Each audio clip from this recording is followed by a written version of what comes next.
Ditemukan bersama perempuan, Ulong sebut istri Dr. Faisal mengurung diri di rumah. Dr. Faisal yang sempat hilang usai memberi bantuan korban banjir di Desa Kapas dan Desa Lingadan akhirnya ditemukan. Dokter spesialis radiologi yang bertugas di Rumah Sakit Umum Daerah Mokopido, Toli-Toli itu ditemukan di dalam kamar penginapan 42, Kecamatan Palele, Kabupaten Buol, Sulawesi Tengah, Kamis 26 Mei 2022.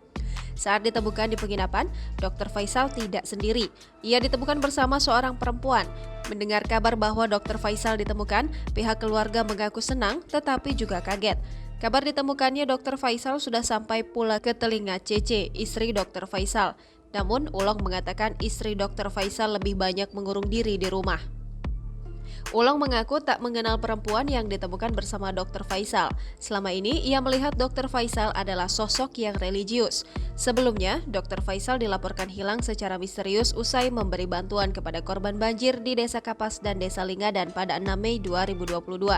Pencarian dilakukan hingga melibatkan anjing pelacak, namun tak membuahkan hasil.